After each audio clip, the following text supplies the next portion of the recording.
चलिए बच्चों, देखो हम hello Erin nucleophilic substitution reaction नहीं देता, लेकिन अगर कंडीशन ड्रास्टिक कर दिए जाएं, कंपल ही कर दिया जाए कि करो ही, तो बहुत ड्रास्टिक कंडीशन में हेलो एरिन एकार न्यूक्लियोफिलिक सब्स्टिट्यूशन रिएक्शन दे देता है, जो आपको पढ़नी है। आप लोगों का एक ध्यान होगा, हमने रेस्टिक प्रोसेस पढ़ाई थी। Reichstag process benzene half O2 HCl CuCl2 की प्रेजेंसी कर दो, क्लोरोबेंजीन बन जाता है, और क्लोरोबेंजीन का हाइड्रोलाइसिस कर दो H पॉजिटिव की प्रेजेंस में, तो फिनॉल बन जाता है। ये फिनॉल बनाने की प्रिपरेशन मेथड है, ध्यान रखना, जो आप पढ़ोगे आगे जाके, ठीक है ना। अब यहाँ हम एक न्यूक्लियोफिलिक सब्स्टिट्यूशन रिएक्शन पढ़ा रहे हैं, डाउस प्रोसेस, जो हेलो एरिन देता है, इससे भी फिनॉल बनेगा। ये रिएक्शन फिर फिनॉल में रिवाइज होगी, क्योंकि यहाँ हेलो एरिन से आप फिनॉल बना रहे हो, वहाँ ये फिनॉल की क्या हो जाएगी प्रिपरेशन, ये सब आपकी रिपीट होने वाली है, इसलिए आप अच्छे से याद रखना। तो एग्जाम्पल कर रहे हैं न्यूक्लियोफिलिक सब्स्टिट्यूशन रिएक्शन का।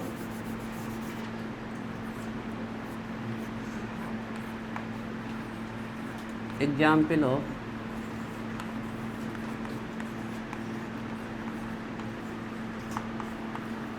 न्यूक्लियोफिलिक सब्स्टिट्यूशन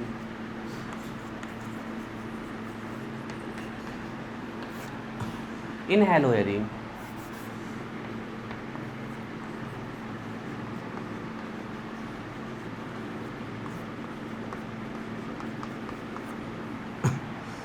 डालिए बच्चों heading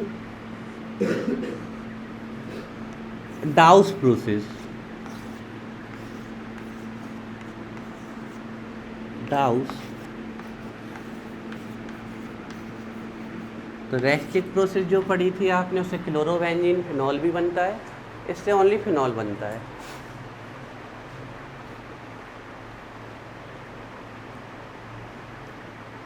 example of nucleophilic substitution reaction in hello Erin.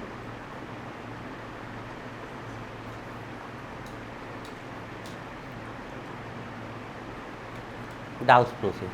देखो बच्चों, लैंग्वेज तो आप लोग खुद लिख लेंगे, 2-3 लाइन छोड़ दो।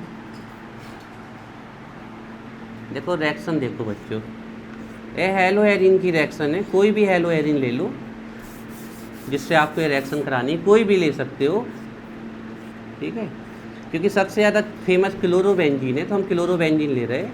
आप कोई भी हेलो एरिन ले सकते हो, ठीक है। ये हमने ले ली हेलो एरिन।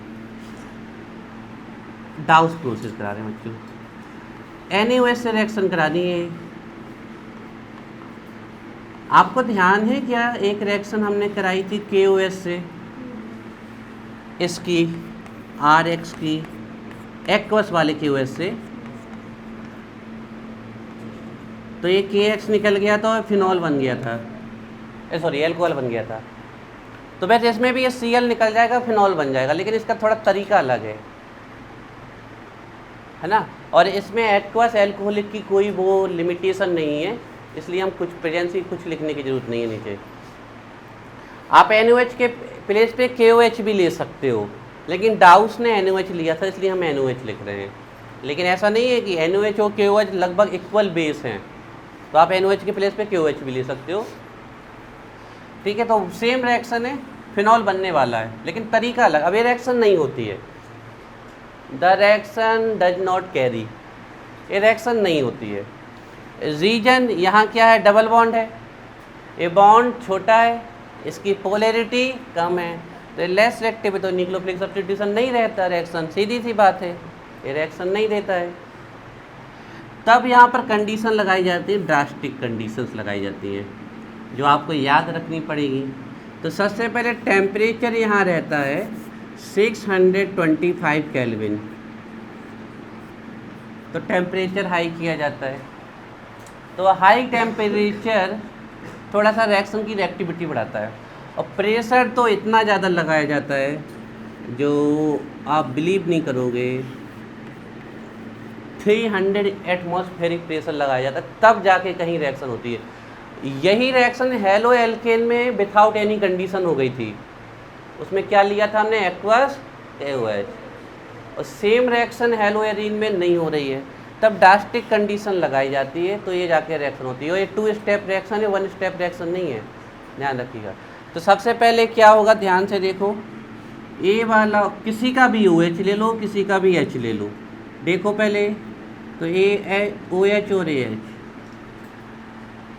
तो ये H2O निकलता है, क्योंकि डबल स्टेप रिएक्शन है इसलिए जो एलिमिनेट हो रहा है उसको हम नीचे लिख दे रहे हैं, आप वहाँ भी लिख सकते हो।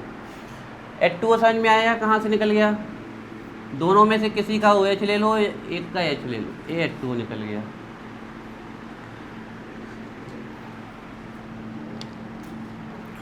ए वाला Cl और इन दोनों में से कोई एक Na पकड़ लो, हम ये वाला पकड़ लें जिससे वो Na क्लियर दिख जाए, और ये निकल गया, तो क्या निकल गया, NaCl। यहाँ से बची बेंजीन रिंग ओनली और यहाँ से बचा ONA। अभी मत लिखो, हम देंगे ना समय लिखने के लिए, ऐसा हुआ कि आज तक हमने समय नहीं दिया लिखने के लिए। ONA बच्चों, ये ONA भविष्य में भी कई बार बनने वाला है जब आप फिनॉल पढ़ोगे, और जब भी ONA दिखे सीधे आपको रिएक्शन करानी है HCl से, आज से बिल्कुल फिक्स कर लो। जब भी ONA दिख जाए आपको कहीं पर भी फिनॉल में, बेंजीन में ONA दिख जाए, HCl से रिएक्शन करानी है आपको, टारगेट रख लो आज से। तो देखो JOH और AH H2O निकल गया, JNaCl निकल गया, क्योंकि H यहाँ से निकलेगा तो यहाँ से O, तो ONA बन जाएगा। देखो बच्चों, R होता है एल्कोक्सी और ये होता है सोडियम एल्कोक्सी, थोड़ा और फिलो में बोलते हैं तो सोडियम एल्कोक्साइड। तो R की जगह यहाँ पर बेंजीन रिंग आ गई, तो ये हो गया एरोक्सी और ये हो गया सोडियम, तो सोडियम एरोक्साइड। तो एरोक्साइड में भी जो हमारी एरोमेटिक रिंग थी वो कौन थी, बेंजीन। जैसे कि अपन R को एल्किल बोलते हैं साइड में, तो सोडियम एल्कोक्साइड, बेंजीन को साइड में क्या बोलते हैं, फेनिल, तो इसका नाम होगा सोडियम फिनॉक्साइड। ध्यान रखना है, आगे कई बार मिलना है हमें।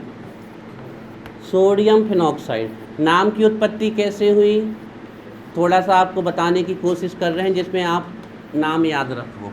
फेनिल ऑक्सी, फिनॉक्सी में सोडियम आ गया, नहीं तो आप सीधे लिख सकते हो सोडियम कंपाउंड ऑफ फिनॉल, जब नाम ना बने, sodium compound of, this is the sodium phenoxide.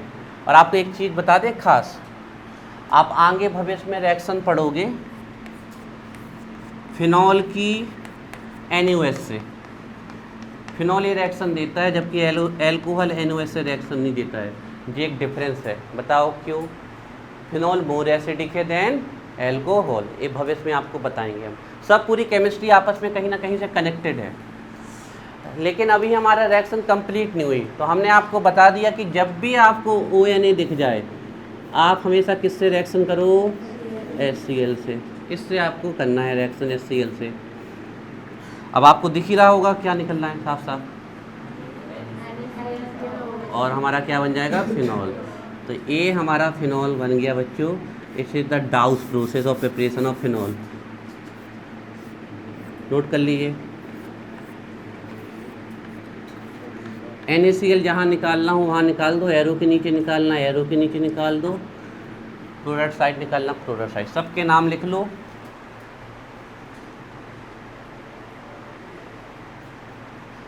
और बिल्कुल अच्छे से लिखना कौन चीज़ कैसे निकाली, सब अंडरलाइन करना। ये है हेलोएरीन, जौन सी हेलोएरीन जिसने ली हो वो नाम लिख दो। हमने क्लोरोबेंजीन ली है तो हम क्लोरोबेंजीन नाम लिख रहे हैं क्योंकि सबसे ज़्यादा यही यूज होती है। और ये लास्ट में बन गया फिनॉल। सब लोग जानते थे ना इसका नाम, फिनॉल। आर में OH जुड़े तो एल्कोहल और बेंजीन में OH जुड़े फिनॉल। लैंग्वेज तो बच्चों आप जैसा इसमें हो रहा आप अपनी लैंग्वेज में सिंक करके लिख वैसाओ, और 1 नंबर में आए तो बिल्कुल ट्राई तक नहीं करनी है लैंग्वेज लिखने की, टाइम वेस्टिंग है टोटल। सिर्फ आपको रिएक्शन अच्छे से प्रेजेंट करनी है और हम आपको बता दें, आप पिछले उठा के देख लो एग्जाम, ऑर्गेनिक केमिस्ट्री से एक एक नंबर की रिएक्शन आती है, एक दो तीन रिएक्शन देंगे दो दो नंबर की, बस दो ही देते हैं जनरली। क्या चाहते हैं, ज़्यादा से ज़्यादा पूछना चाहते हैं ना वो, तो एक एक नंबर की रिएक्शन देते हैं जिसमें ज़्यादा से ज़्यादा पूछा जा सके। आपको जैसी लैंग्वेज लिखनी है वैसे ही लिखो। when haloarine, chlorobenzene, treated with NaOH, sodium phenoxide is formed which on reaction with HCl form phenol। लिख लो अपनी अपनी लैंग्वेज, हमारी कोई ज़रूरत नहीं है। हाँ तो HCl प्रेजेंसी में, हाँ HCl प्रेजेंसी में। अभी क्या, तो जब मल्टी स्टेप रिएक्शन होती है ना, प्रेजेंसी नहीं रिएक्टेंट है, तो फिर जो भी आप रिएक्ट करते हो वो एरो के ऊपर लिख सकते हो। बच्चों हर लैंग्वेज करेक्ट है जो आप लिख दो।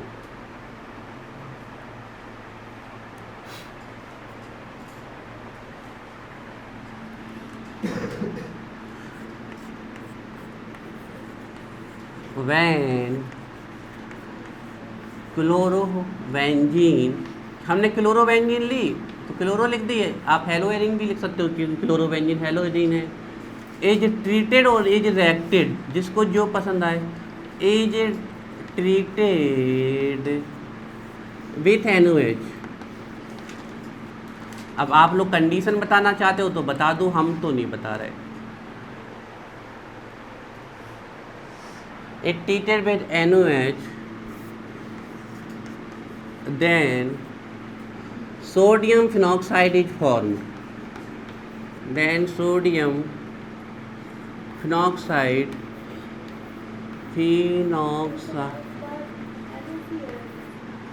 यहाँ पर हाँ NaCl है। आप खुद देखो ना सौम्य, खुद ऑब्जर्व करो, Na और Cl, NaCl ऑब्जर्व करना है ना। When chlorobenzene treated with NaOH, then sodium phenoxide is formed। और भैया कहीं भी सोडियम फिनॉक्साइड दिख जाए, आज से हमारी बात याद कर लो, HCl रख दो बस।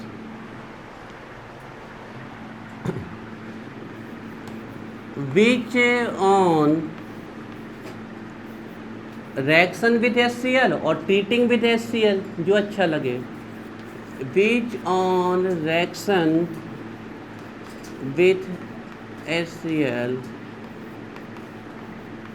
Form phenol, give phenol, produce phenol, generate phenol, जो आपको अच्छा लगे। अब हम चाहें तो इसमें पूरा ऐसे लिख सकते हैं इस रिएक्शन में, जितनी लैंग्वेज चाहें। When chlorobenzene treated with sodium hydroxide in presence of under temperature 625 kelvin and pressure 300 atm, removal of water and NaCl and निकल is removed, water and NaCl is removed, as a result sodium phenoxide is formed which was further treating with HCl form a compound known as phenol। जितना लिखना चाहो, ठीक है, आपको याद होनी चाहिए। बन जाएगी, बन जाएगी डाउट प्रोसेस। तो हमने इस चैप्टर में एल्कोहल और फिनॉल को भी कुछ ना कुछ पढ़ा है, 15 से 20% एल्कोहल फिनॉल पढ़ा है हमने। ग्रोस प्रोसेस पढ़ी है हमने, PCl5 PCl3 SOCl2 की रिएक्शन पढ़ी है एल्कोहल पे, रेस्टिक प्रोसेस पढ़ी है हमने, और ये पढ़ रहे हैं डाउस प्रोसेस पढ़ रहे हैं हम, डाउस प्रोसेस पढ़ रहे हैं हम।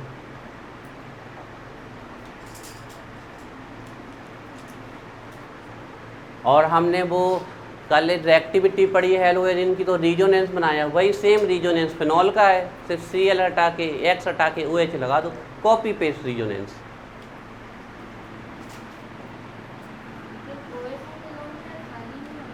और पे लोन पेयर खाली नहीं होते, कैसी बात कर दी मान्य तुमने, 12th में लगा के तुम A फॉर एप्पल पूछ रहे, कैसे काम चलेगा। Oxygen is elements of group 16, atomic number of oxygen is 8, 1s2 2s2 2p4। इसके आउटर मोस्ट सेल में कितने इलेक्ट्रॉन होते हैं? 6। 1 और 2 से बॉन्ड बना लिया, अभी कितने लॉन पेयर है? 2 लॉन पेयर, 4 इलेक्ट्रॉन इसके पास है। 11th में कहा थी तुमने? ये बात भी सही। चलो बच्चों अब आप लोगों को खास बात पता है, ये जो डाउस प्रोसेस है ना, ये जो डाउस प्रोसेस आपने अभी अभी की है हेलो एरीन की, डाउस प्रोसेस जो की है जिससे आपने फिनॉल बनाया है, जिससे आपने अभी अभी फिनॉल बनाया है डाउस प्रोसेस से, जिसमें आपने ख़तरनाक कंडीशन लगाई हुई है। हाँ, शब्दों में तो कुछ नहीं है, 300 एटीएम लिख दो या 3 एटीएम, लेकिन अप्लाई कैसे किया गया होगा ये टेम्प कंडीशन, वो सोचने वाली बात है ना। आपका जो गैस सिलेंडर है ना, उसमें भी ज़्यादा से ज़्यादा 2 से 2.5 एटीएम का प्रेशर होगा। सोच लो कि उतना कितने प्रेशर से गैस भरी रहती है उसमें। तो 300 एटीएम आप अज्यूम नहीं कर सकते, हम आप अज्यूम नहीं कर सकते कितना हाई प्रेशर होगा। आर्टिफिशियली लगाया जाता है, जैसे इस कमरे से प्रेशर हटाना तो इस कमरे की पूरी गैस निकाल दो, यहाँ वैक्यूम क्रिएट हो जाएगा। और इस कमरे में प्रेशर इंक्रीज करना है तो और गैसेस भरते जाओ, और गैसेस भरते जाओ। प्रेशर बढ़ाने और कम करने का एक ही तरीका है, गैसेस हमारे पास, और कोई तरीका ही नहीं है। फिर एक होता है फोर्स, ऊपर से फोर्स लगाओ, लेकिन फोर्स आप सॉलिड पे लगा सकते हो, गैसेस पे नहीं लगा सकते हो। बच्चों अब पता है आपको, यही जो रिएक्शन आपने की है, इसमें अगर आप एक NO2 लगा दो, सिर्फ एक NO2, तो प्रेशर ख़त्म और रिएक्शन हो जाती है 443 केल्विन टेम्परेचर पे। एक NO2 लगा दो। अगर आप बच्चों इसमें 2 NO2 लगा दो तो ये रिएक्शन हो जाती है 368 केल्विन पे। ये जो अभी पढ़ी है आपने डाउस प्रोसेस। और आप बच्चों अगर इसमें 3 NO2 ग्रुप लगा दो तो ये रिएक्शन हो जाती है 323 केल्विन पे, या सिर्फ थोड़ा सा गर्म कर दो।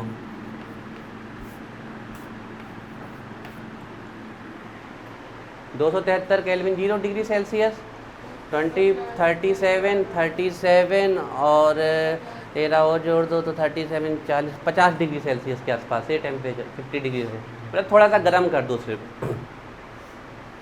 अब ऐसा क्यों हो रहा, ये है कौन सा ग्रुप? तो बच्चों आज आप लोग केमिस्ट्री में एक चीज़ सीख लो, जितने भी R ग्रुप होते हैं वो इलेक्ट्रॉन देने वाले ग्रुप होते हैं। मैथिल, एथिल, प्रोपिल, जितने भी R ग्रुप है इलेक्ट्रॉन देते हैं, तो इनको बोलते हैं इलेक्ट्रॉन देने वाले ग्रुप, इलेक्ट्रॉन डोनेटिंग ग्रुप। इनकी आगे बहुत ज़रूरत पड़ने वाली है हमें एसिडिक नेचर में। जितने भी R ग्रुप होते हैं इलेक्ट्रॉन देने वाले ग्रुप होते हैं, इनको बोलते हैं electron donating group, electron donating group, जितने भी R ग्रुप होते हैं। और ये जैसे ग्रुप हो गया NO2, ये तो बहुत फेमस है, साइनाइड है ना, ये होते हैं इलेक्ट्रॉन खींचने वाले ग्रुप, इलेक्ट्रॉन खींचने वाले ग्रुप, इलेक्ट्रॉन विथड्रॉइंग ग्रुप कहलाते हैं। तो क्या होता है, जब इसमें एक NO2 लगता है तो इलेक्ट्रॉन खींचता है, तो ये इलेक्ट्रॉन रिंग से अपनी तरफ शिफ्ट करता है, रिंग से। तो इस इलेक्ट्रॉन से यहाँ से कार्बन गए यहाँ, यहाँ से आपके यहाँ, फिर ए। तो ये इलेक्ट्रॉन जैसे जैसे इसके पास आता है, इस कार्बन के पास इलेक्ट्रॉन की कमी आती जाती है, और एक कार्बन के पास इलेक्ट्रॉन की कमी आती है तो इलेक्ट्रॉन कहाँ से पूरा करता है, इस बॉन्ड से। इस बॉन्ड के इलेक्ट्रॉन को कहाँ खींचता है, अपनी तरफ, तो बॉन्ड क्या हो जाता है, वीक। तो एक NO2 ग्रुप लगने से ये इस कार्बन के इलेक्ट्रॉन को अपनी तरफ शिफ्ट करने। अब देखो carbon is the charge density, हम उसको ऐसे बनाते जरूर, लेकिन कार्बन एक नेगेटिव चार्ज की डेंसिटी है। जैसे मैग्नेट का एक चार्ज होता है वैसे इलेक्ट्रॉन का भी एक चार्ज है, तो वो चार्ज इसकी तरफ शिफ्ट हो जाता है। तो जैसे ही ये चार्ज इसकी तरफ शिफ्ट होता है तो वो इलेक्ट्रॉन की अपनी कमी को यहाँ से पूरा करता है। जैसे ही ये इलेक्ट्रॉन की कमी को यहाँ से पूरा करता है तो ये बॉन्ड वीक होता है, तो टूट जाता है आसानी से। मतलब एक NO2 ग्रुप लगने से बॉन्ड वीक हो जाता है। इसलिए हमारी रिएक्शन में प्रेशर और जो एक टेम्परेचर था इतना ज़्यादा, इसकी ज़रूरत नहीं पड़ती है। कितने पे हो जाती है, 443 केल्विन पे। सुना रहा है पीछे? एक NO2 ग्रुप लग गया सिर्फ, फिर तो उसने इस कार्बन के इलेक्ट्रॉन को अपनी तरफ खींच लिया। कार्बन पे इलेक्ट्रॉन की कमी हुई तो उसने अपने आसपास देखा कहाँ से इलेक्ट्रॉन मिल सकते हैं, तो उसने X के यहाँ पे इलेक्ट्रॉन जो है बॉन्ड के, वो अपनी तरफ खींचना चालू किए। तो जैसे ही ये इलेक्ट्रॉन उसने अपनी तरफ खींचना चालू किए, बॉन्ड वीक हुआ। तो जो रिएक्शन पहले 300 एटीएम और 625 केल्विन पे होती, सेम रिएक्शन आपके हो जाती है 443 केल्विन पे। मतलब इलेक्ट्रॉन विड्रॉइंग ग्रुप हेलोएरीन में न्यूक्लियोफिलिक सब्स्टिट्यूशन रिएक्शन की रेट क्या कर देता है, बढ़ा देता है। ये आपको ध्यान रखना है। क्यों? सीधा सा आंसर है, क्योंकि ये कार्बन पे इलेक्ट्रॉन डेंसिटी क्या कर देता है, कम कर देता है। एक NO2 ग्रुप अगर इलेक्ट्रॉन खींच रहा है तो रिएक्शन 430 आपके 443 केल्विन पे होती है। तो दो खींचेंगे तो और कमी होगी, तो और बॉन्ड वीक होगा, तो वो रिएक्शन कितने पे हो जाती है, 368 केल्विन पे। और 3 लग गए तो ये रिएक्शन वैसे ही होने लगती है जैसे कि आपके हेलोएरीन में हुई थी, बिल्कुल साधारण टेम्परेचर पे। कितने पे, 323 केल्विन टेम्परेचर पे। तो आपका अगला क्वेश्चन यही है कि इलेक्ट्रॉन विड्रॉइंग ग्रुप हेलोएरीन में न्यूक्लियोफिलिक सब्स्टिट्यूशन रिएक्शन की रेट बढ़ा क्यों देते हैं? तो इसका सीधा सा आंसर है, इलेक्ट्रॉन विड्रॉइंग ग्रुप कार्बन पे इलेक्ट्रॉन डेंसिटी को क्या कर देते हैं, कम, जिसके कारण जो CH बॉन्ड होता है वो वीक हो जाता है और ये आसानी से सब्स्टिट्यूट हो जाता है। क्वेश्चन लिखिए।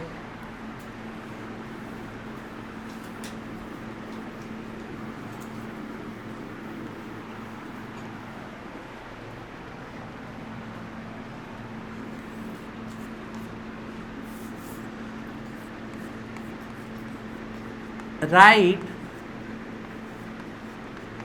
effect of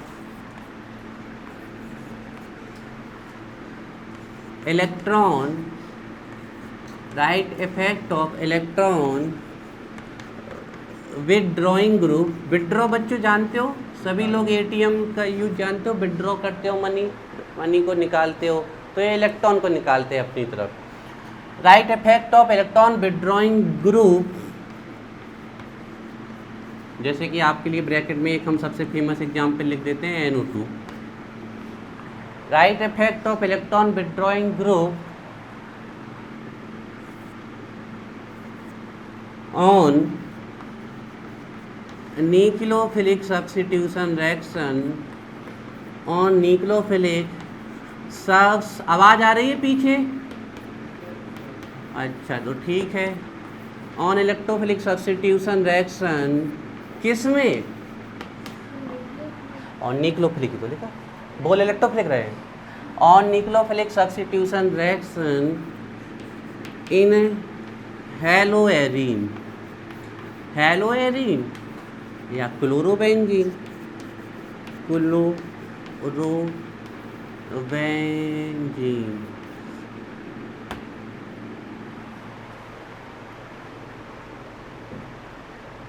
right effect of electron EWG, electron withdrawing group on nucleophilic substitution reaction in haloarene. लिख लो अपनी अपनी लैंग्वेज में आंसर। लो तो हम लिख दे रहे 2 लाइन का आंसर है और फिर प्रेजेंटेशन कर देंगे। लिखो बच्चों,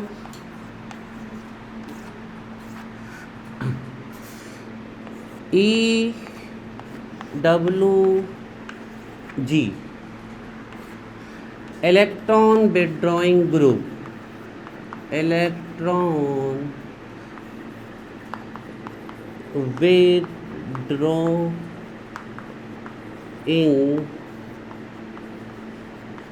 group, EWG electron withdrawing groups.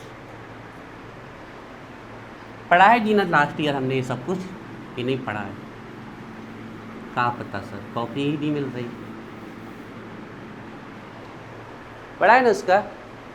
बताओ 3 इलेक्ट्रॉन विड्रॉइंग ग्रुप,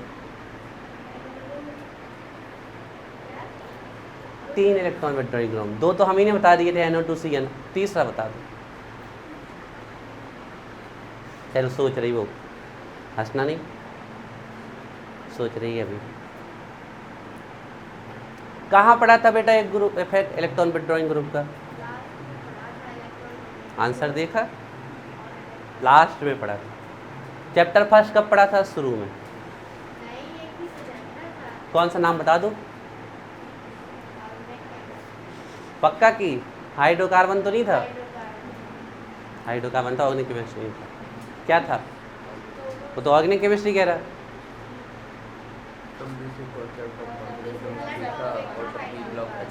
हाइड्रोकार्बन का पहला टॉपिक है, तुम्हें कुछ याद नहीं है।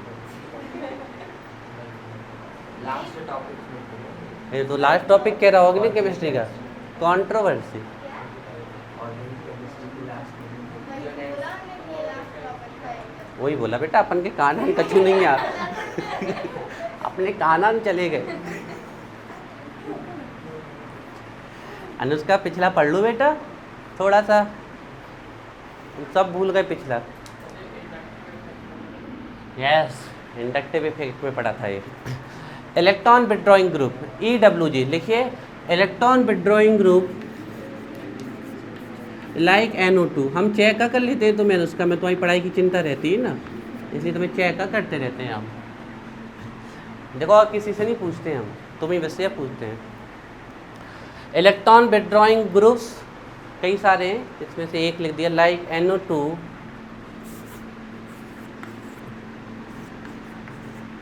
Decrease electron density, decrease electron density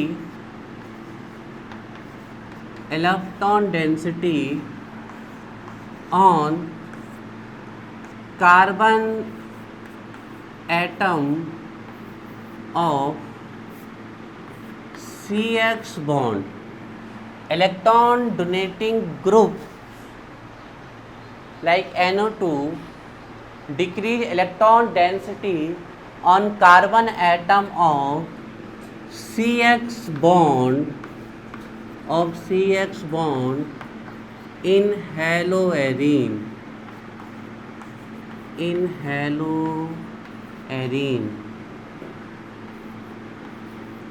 which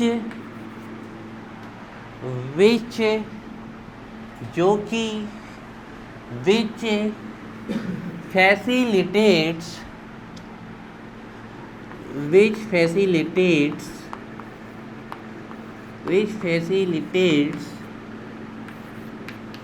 the removal of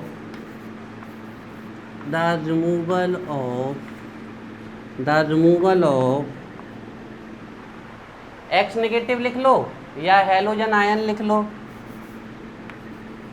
removal of halogen ion, ए वाला X। Decrease electron density of carbon atom of CX bond in hello which facilitate the removal of halogen ion during nucleophilic substitution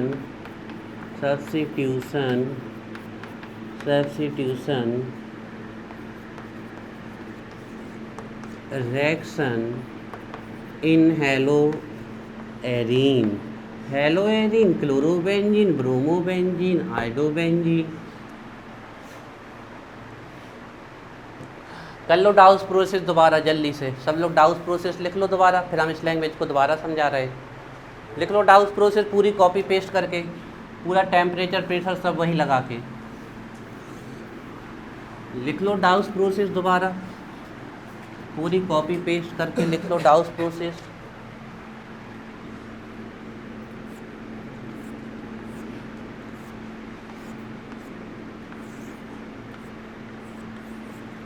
जिसको chlorobenzene लेना chloro ले लो, जिसको X लेना X ले लो।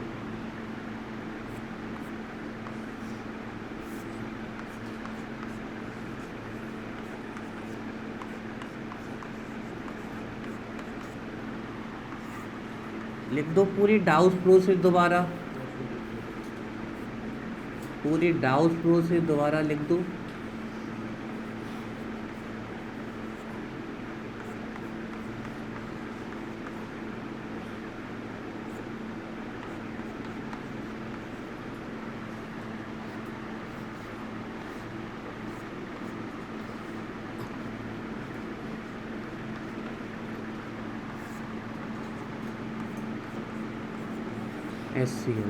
HCl हमेशा dilute लेना है ना, ये ध्यान रखना।